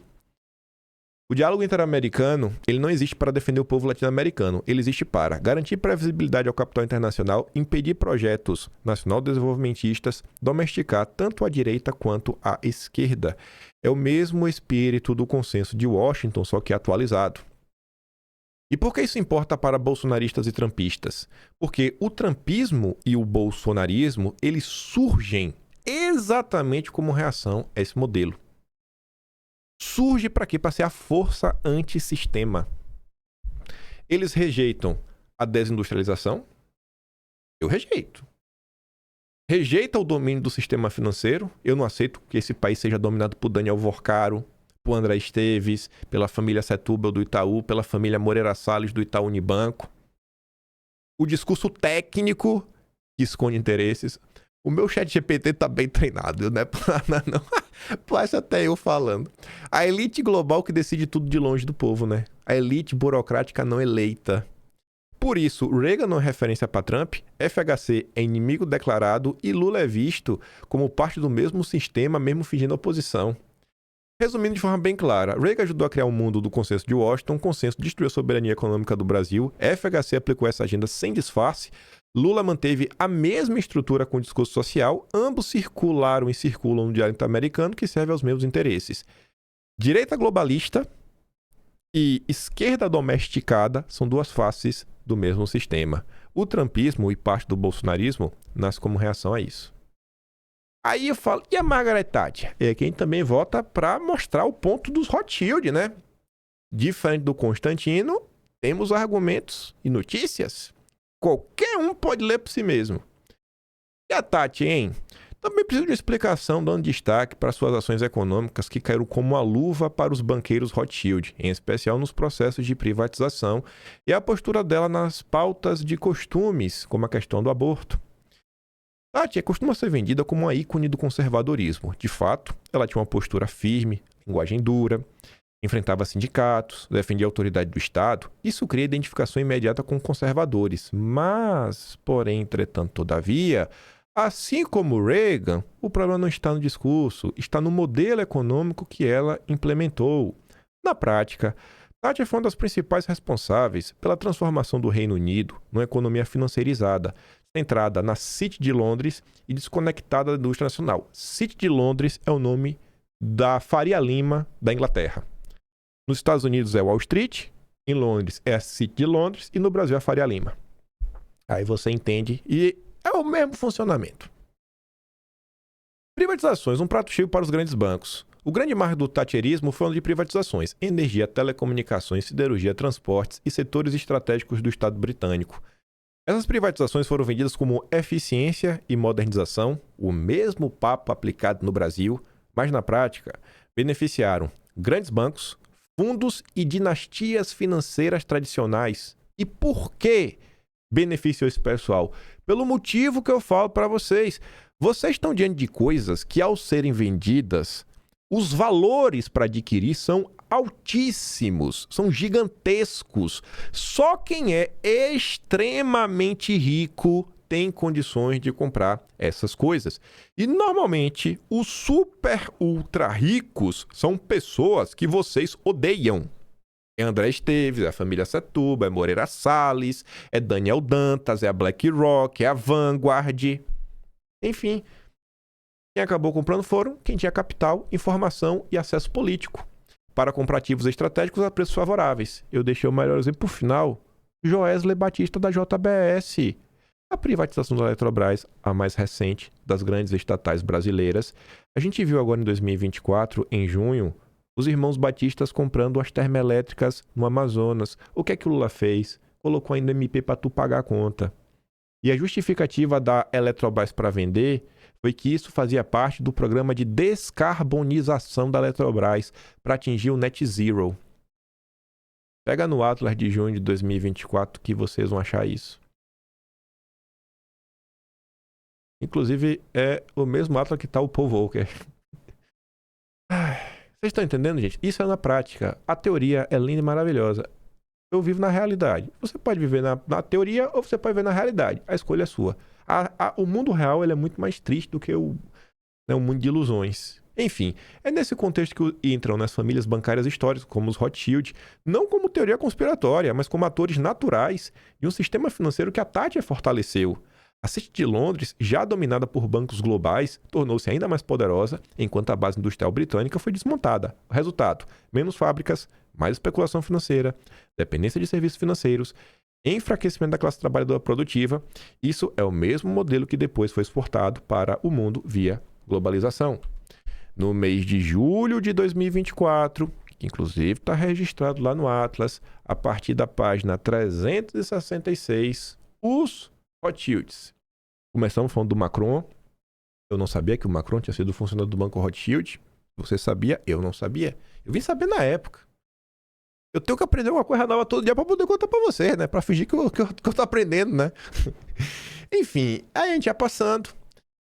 Na página 374, um texto. O colonialismo de antigamente, antes da guerra, agora se chama globalização, privatização e doação. Ou seja, o colonialismo agora é globalismo. Globalismo é a nova forma de colonialismo, porque realmente o Brasil parece uma colônia do Fórum Econômico Mundial, do Jorge Soros e tudo mais. Aí falava, né? Além dos empresários chapa brancas, pelegos de luxo da Fiesp, Febraban, Firjan, mesma turminha de SEMI, sempre Daniel Dantas, ACM, Marcílio Marques Moreira, esse aqui aparece vários dossiês, junto com o Walter Moreira Salles, enfim, né? Ex-ministro do Collor, a Mary Lynch, os lobistas no papel da venda da Vale. Aí ia passando para chegar aqui nesse final. Nesse final a gente falava da Margaret Thatcher, né? Enquanto o mundo inteiro olha para Atlanta e para as Olimpíadas, o Brasil se preocupa com a Olimpíada da roubalheira, do assalto, da privatização, doação sem dinheiro, a Olimpíada da impunidade. Esse exemplo de privatização veio da Inglaterra, inventado por Dona Thatcher. Ela privatizou apenas 17% das estatais. Assim mesmo, perdeu o poder e a carreira. E os conservadores em maio perderão o governo para os trabalhistas. Precisamos repetir esse exemplo e varrer esses neoliberais do poder. O processo da Margaret Thatcher, inclusive, além de fortalecer os Rothschild, entregou o poder de volta na mão da esquerda.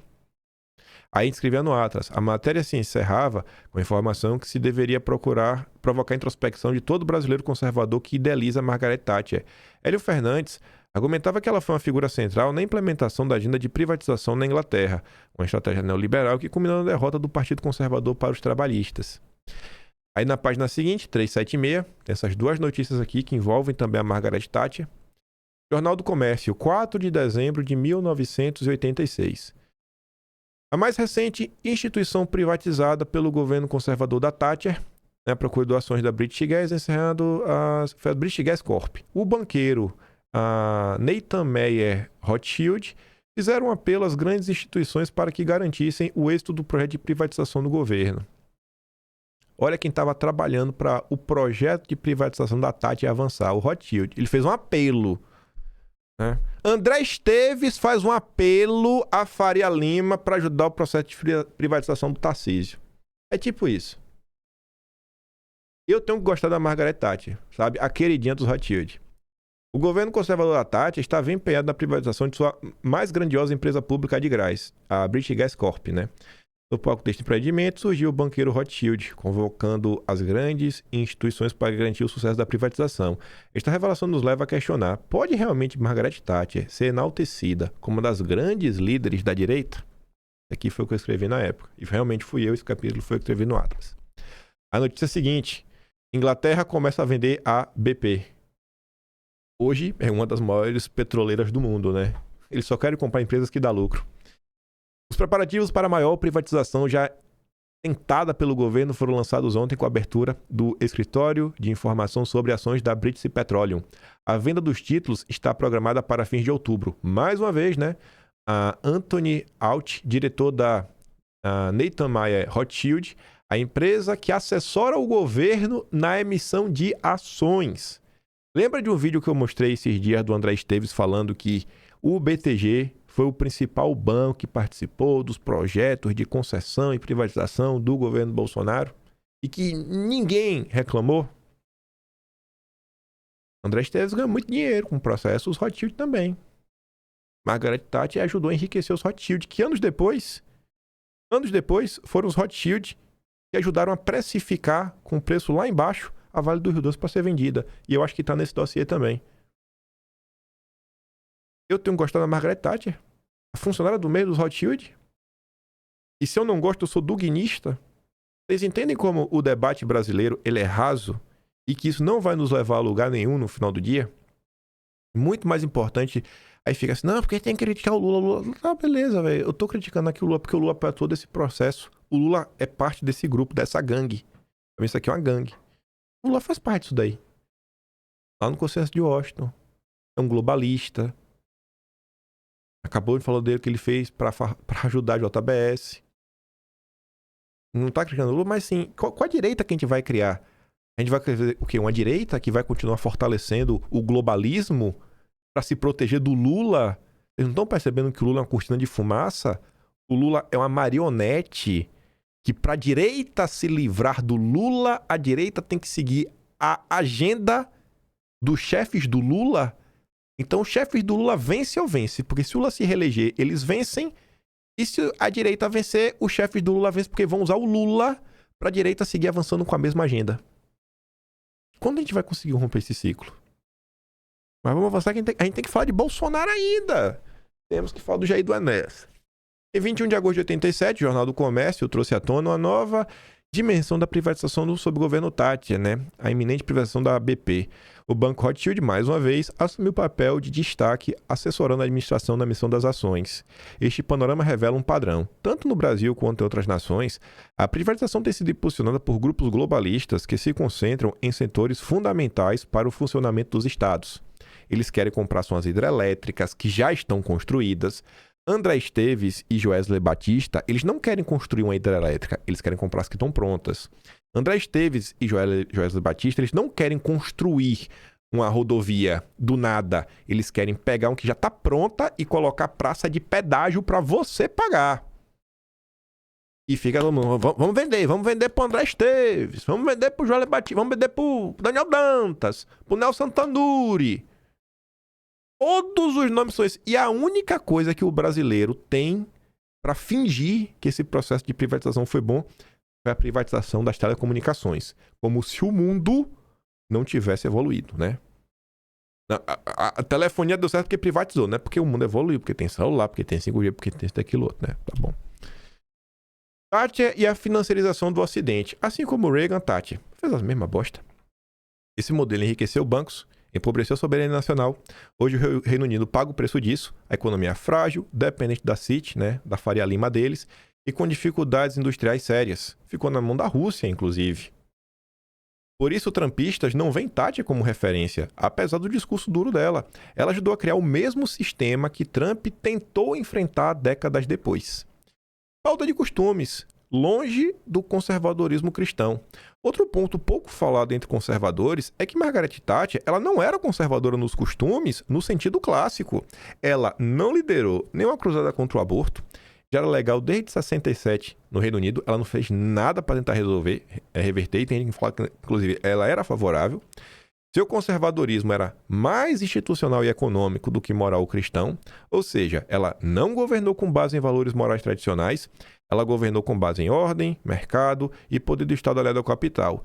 Isso a distancia bastante do conservadorismo popular que anima bolsonaristas e trumpistas hoje.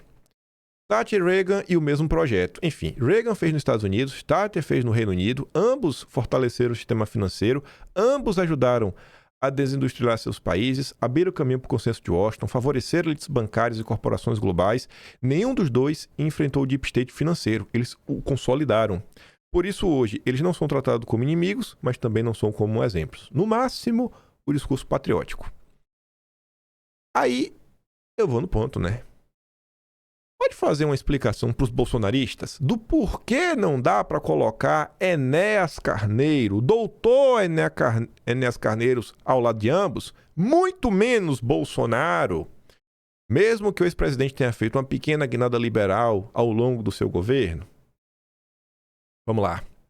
Por que não dá para colocar Enéas no mesmo campo? Enéas era um nacionalista, um desenvolvimentista, o oposto de ambos. Enéas defendia exatamente o que Reagan e Thatcher combateram.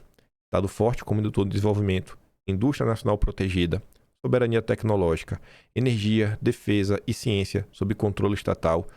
Isso aqui não significa, gente, que o Estado vai controlar tudo de A a Z, papapá, pipi, mas você não pode ser dependente, né? Você não pode ficar se dependendo, se fiando. Por exemplo, bomba nuclear que o Enéas defendia. Tu vai se fiar no quê para defender o país? Tu vai se fiar no quê? Tu vai achar que alguma instituição privada brasileira, os irmãos Batista, a JBS acabou de comprar, né? Angra. Vai ser os irmãos Batistas que vão desenvolver a bomba atômica brasileira, a gente vai ficar dependendo de Wesley Batista para nos defender? Rejeição à financiarização da economia, desconfiança profunda do capital internacional mandando no país, enfim, são projetos antagônicos, não variações da mesma direita.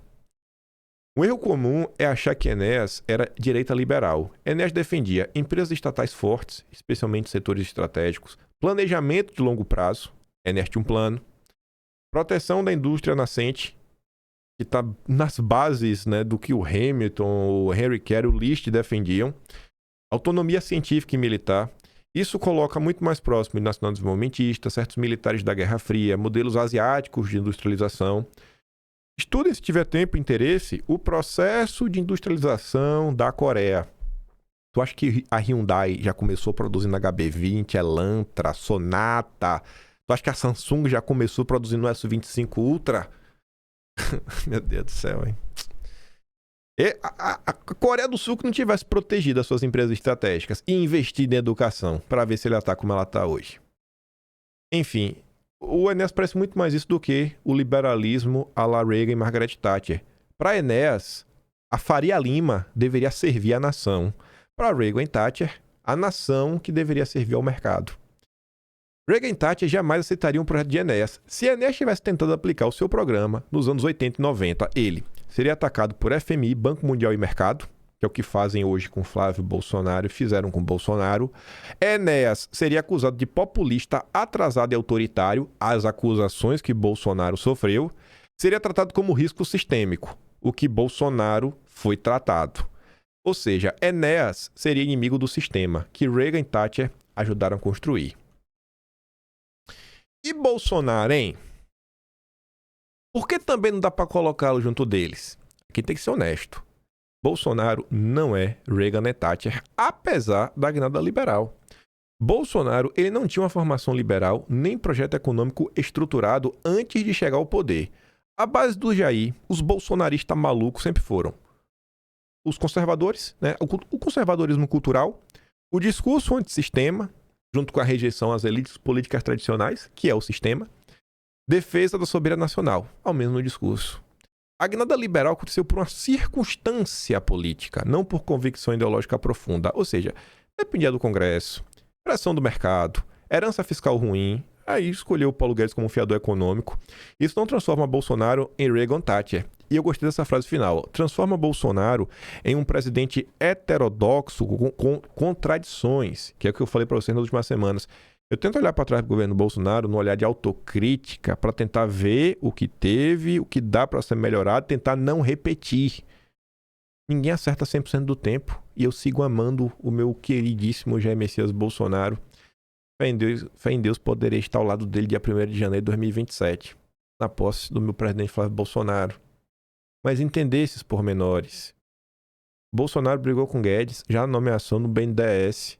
O Guedes queria porque queria o Joaquim Levy, o Bolsonaro não quis. Colocou o Joaquim Levy, foi demitido porque não quis abrir a caixa preta, ainda se meteu em confusão. Bolsonaro queria abaixar o preço da gasolina, achava um absurdo o que a Petrobras estava fazendo. A Petrobras estava lucrando.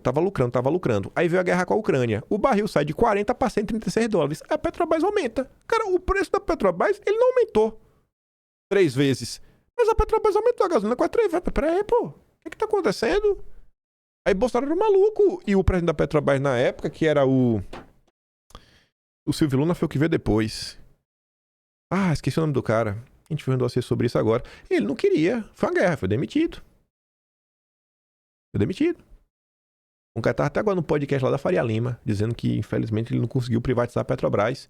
Então, Bolsonaro acabou por enfrentar essas pessoas ao longo do governo, né? O Levy no BNDES, tentando abrir a caixa preta, que inclusive iria haver, né, os empréstimos do Foro de São Paulo. Bolsonaro bateu o pé porque queria uma gasolina mais barata para o povo brasileiro. A solução final foi a redução, né, do... Como é? Do imposto estadual. Do ICMS. Então foi isso. Bolsonaro não é um... velho, é assim, tem hora que dói, sabe, explicar as coisas. Infelizmente, às vezes você tem que explicar sozinho, né? Grande parte da direita tá preocupado com outros assuntos. Acho que não faz sentido politizar as pessoas. Acho que manter as pessoas, né, na visão mais simplória é mais fácil, né? Diferença central. Bolsonaro não nasceu do sistema financeiro. Reagan e Thatcher eram homens do establishment. E Bolsonaro chegou ao poder contra o establishment. Eles governavam para consolidar o sistema. Bolsonaro governou em conflito permanente com o sistema, mesmo quando Bolsonaro cedeu em alguns pontos econômicos. Isso explica a sabotagem institucional que Bolsonaro recebeu.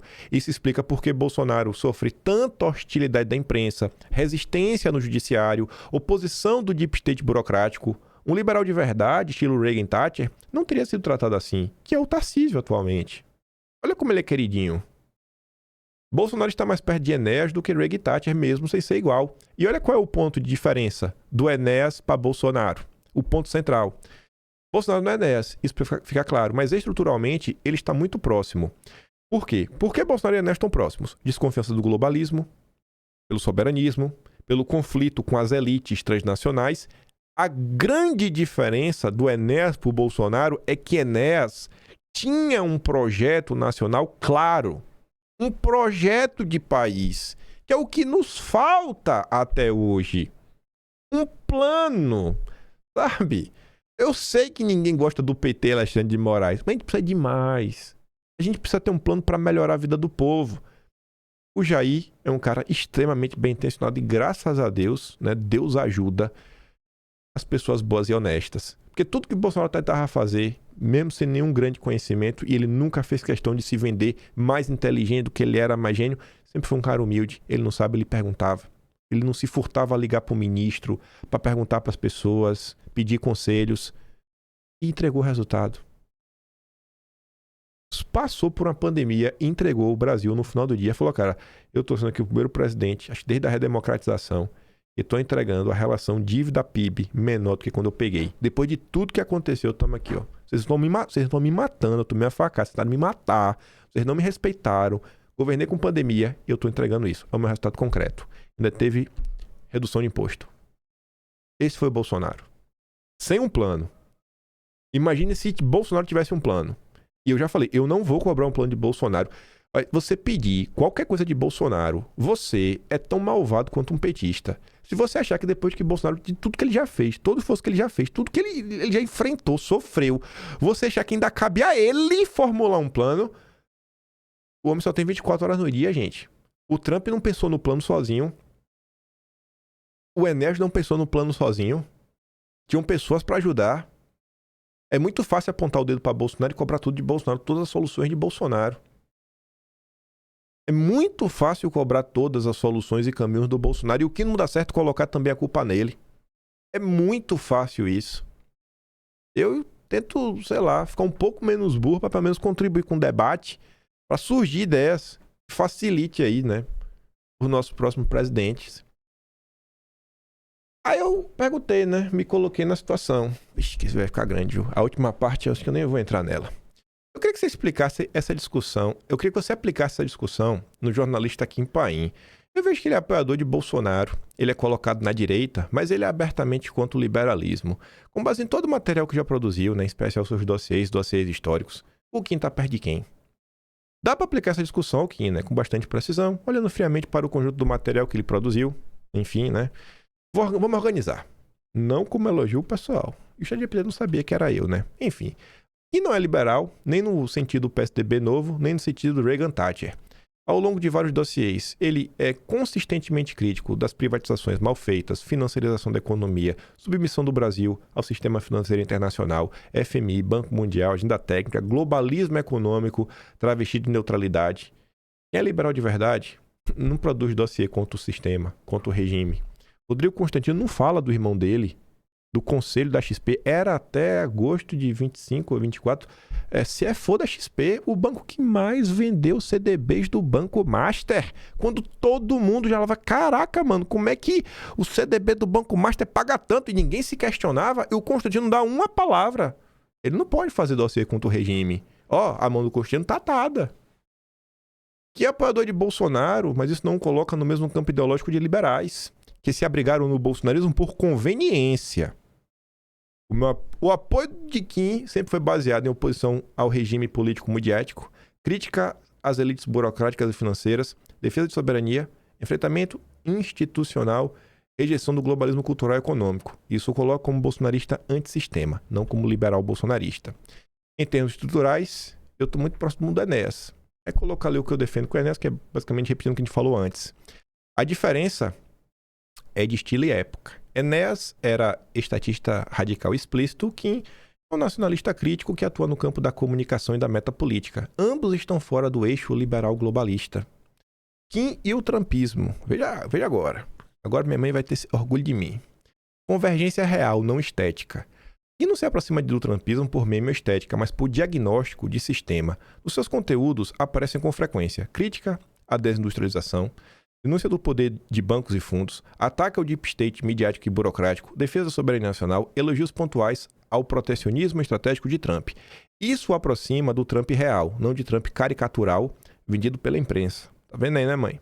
Assim como o Trump, ele não parte do liberalismo clássico, ele rompe com dogmas do livre mercado, ele aceita protecionismo quando serve à nação.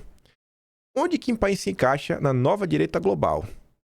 No processo mundial que estamos vendo, retorno do nacionalismo, protecionismo seletivo, rejeição ao globalismo, Kim Paim se encaixa melhor como um nacionalista soberanista, antiglobalista e antissistema, com base conservadora nos costumes e crítica aberta ao liberalismo econômico. Kim está próximo do Trump, fase American First, setores soberanistas da Europa, que eu comento, do Orbán, Partido do Agro da Holanda.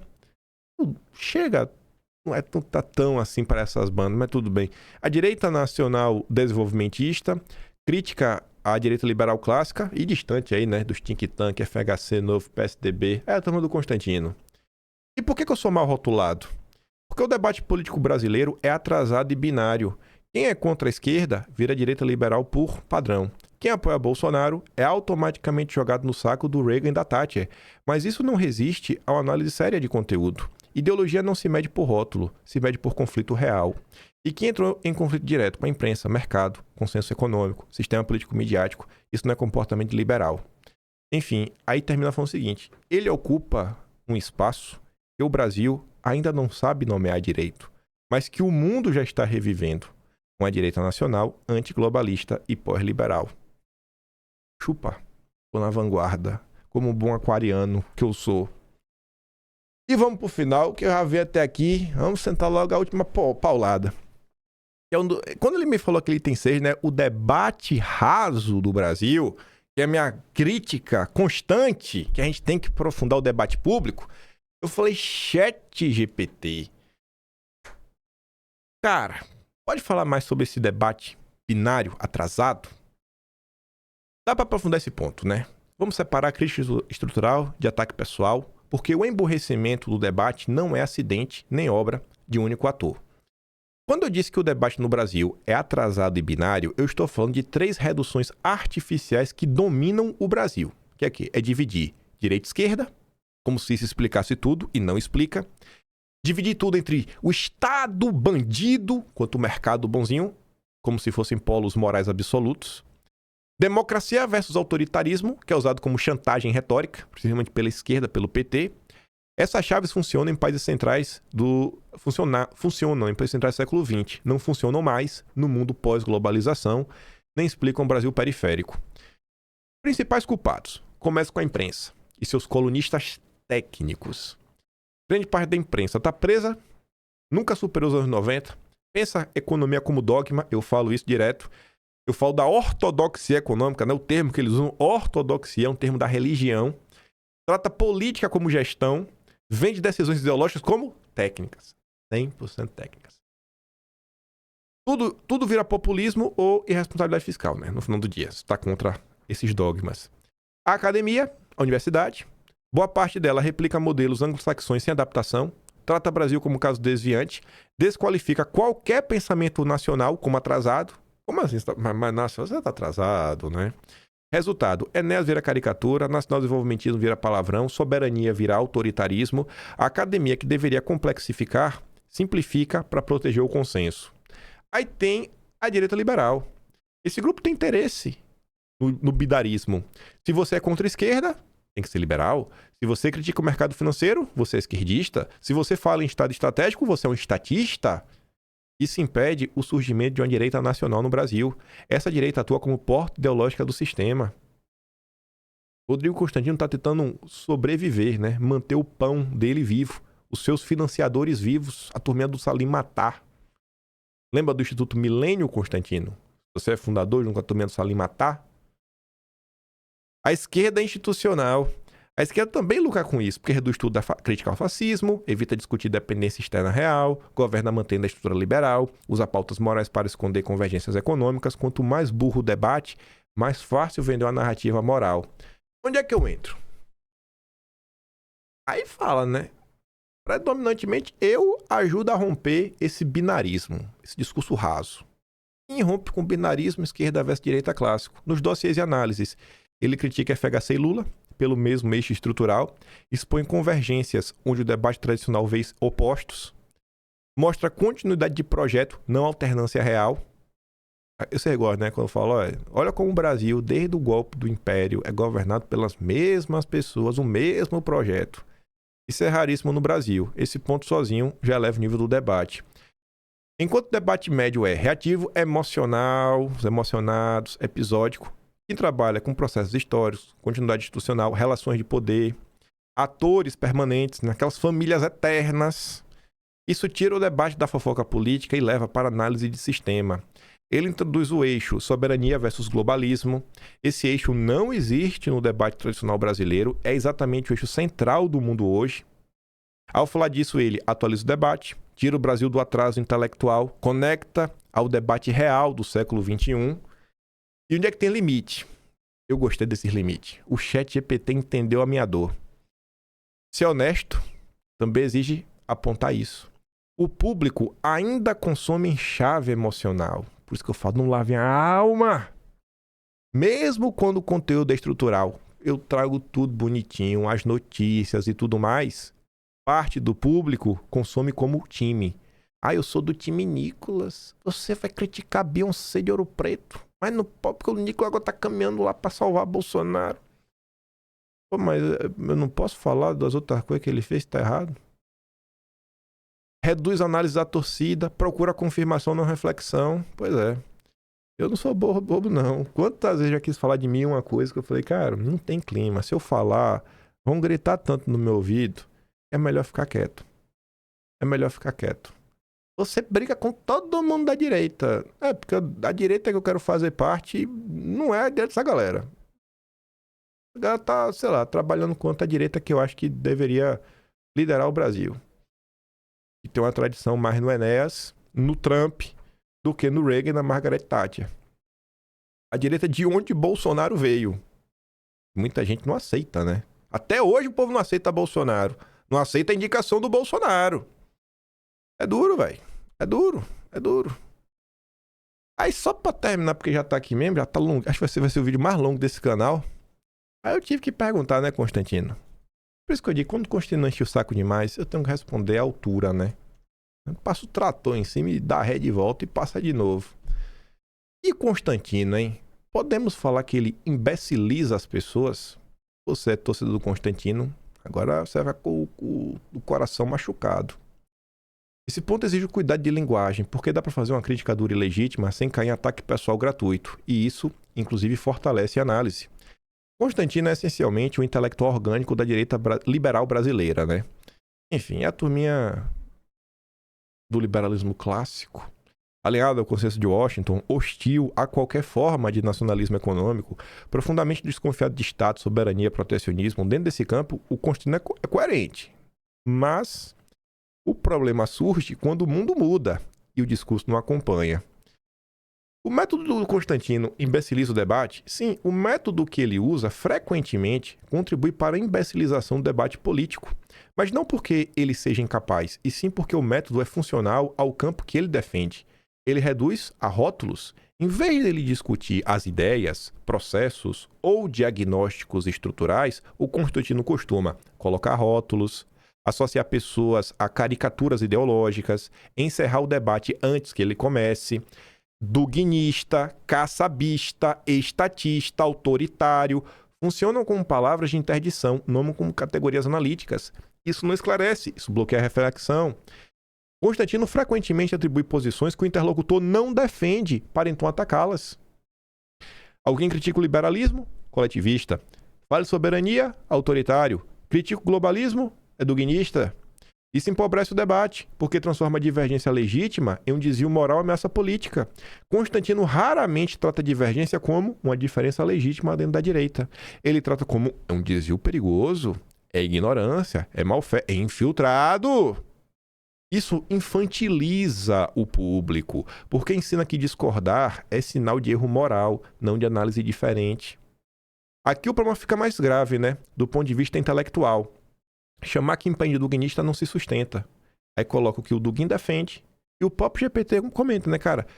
Kim não defende imperialismo russo, não defende Estado civilizacional, não reproduz teoria duginiana, não opera dentro desse marco filosófico. Essa acusação do Constantino serve para associar Kim Paine a algo tóxico no imaginário liberal, evita discutir soberania, nacionalismo e crítica ao globalismo em seus próprios termos. Caçabista segue a mesma lógica. Ignora divergências públicas, ignora a minha linha editorial, ignora o conteúdo que eu efetivamente produzo, o que eu realmente falo, serve apenas para me deslegitimar. É culpa por proximidade imaginária. E por que Constantino faz isso, né?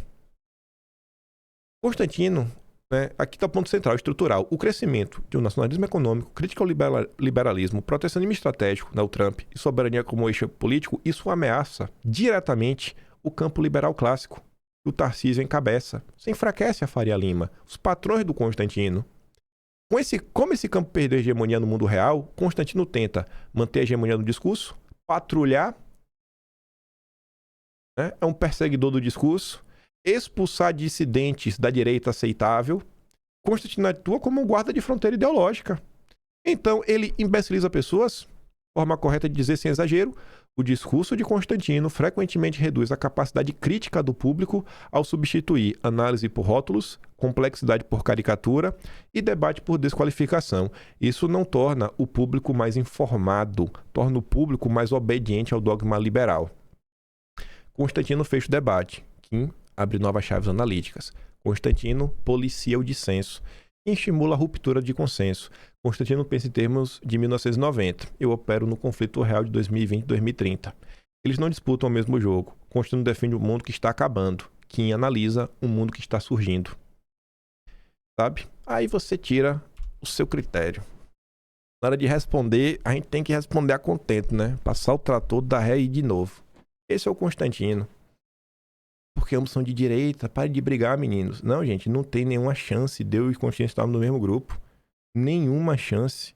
Constantino, Partido Novo. Vocês querem que eu apoie Deltan Dallagnol, o parceirinho do Sérgio Moro, que fez campanha até pro irmão do Flávio Dino? E a questão das multas das empresas da Lava Jato? E os processos de perseguição que o Deltan apoiou? E o silêncio sobre o Valfrido Vargas, ex-patrão de Sérgio Moro?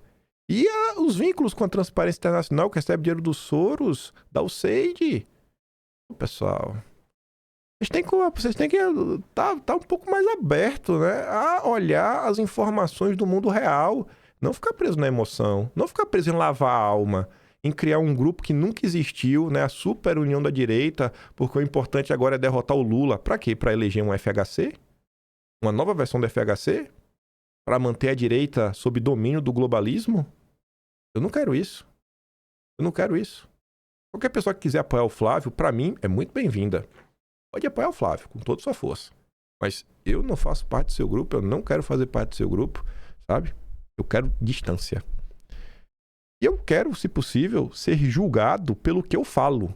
Eu quero ser criticado pelo que eu falo. Não por coisas que eu nunca disse, nunca comentei, nunca posicionei. A minha função aqui, no final do dia, acaba também sendo uma espécie de jornalista, né? Reportar as coisas, comentar alguns assuntos, baseado normalmente na realidade. Normalmente, acho que minha taxa de acerto é bem grande. Normalmente falo de coisas que eu tenho um certo domínio. Mostro tudo que eu falo. Não é difícil perceber que eu sou o cara, pelo menos com boa vontade. Você pode até discordar, me odiar. Mas, desonesto eu não sou, sabe? Má vontade eu não tenho. Ninguém com má vontade trabalha 7 dias por semana, 364 dias por ano. Menos dia de Natal, né? E sem falhar. Me aponta um dia que eu falhei. Não falho, bicho. Eu amo o que eu faço. Nossa senhora, velho. Amanhã eu já tô pensando o que é que eu vou falar amanhã. Eu tô acabando aqui falando, amanhã já tem um vídeo novo, né? Aí, na verdade, amanhã tem minha live de noite com o pessoal pra gente bater um papo, é uma fofoca. E é isso, velho. Esse sou eu. Não tem nenhum interesse, mega interesse por trás. Não tem nada, tem eu só, meu interesse, minha curiosidade. Acho que foi o quê? Que eu tenho uma mega equipe que me ajuda a pegar notícias, ler, estudar, ler os livros por mim, acessar a Biblioteca Nacional por mim, Arquivo Nacional, usar minhas redes sociais. Não tenho ninguém, velho. Se tivesse até meu Instagram era mais movimentado. O vídeo ficou longuíssimo, vale até por 2, né? Pô, 1h40, acho que eu nunca fiz um vídeo tão longo. Mas acho que vale a pena discutir esses assuntos nesse momento. Não estamos falando sobre 2026. Eu sempre me pergunto que direita a gente quer construir. E aí? A direita da turma Jorge Soros, Daniel Vorcar, André Esteves, Joesley Batista, Margaret Thatcher, Ronald Reagan, ou a direita Trump, Orbán, Bolsonaro, Enéas, a direita antissistema? Que país vocês querem construir? Que país vocês querem na frente de vocês? Até quando vocês vão se contentar com análises rasas, sabe? Aquele bate-papo que assim, os profetas das obviedades. Vocês acham mesmo que essa explicação pro mundo? Vocês acham que o mundo não mudou nesse tempo? Vou mandar o vídeo do Feltrin lá no Telegram. Amanhã, de jeito nenhum, vai bater 1h40. Me perdoem pelo tamanho, mas que foi relevante. Né? Aproveitar também o pé da birrazinha. Se gosta do meu trabalhinho, quiser ajudar um pouco mais, pode estar membro do canal, tem um botão de valeu, tem um Patreon na descrição e tem um Atlas brasileiro, impaim.com/br. Vejo vocês amanhã. Mais uma vez, me perdoe pelo tamanho. Aquele grande beijo, abraço, tamo juntos. Valeu, meus amigos.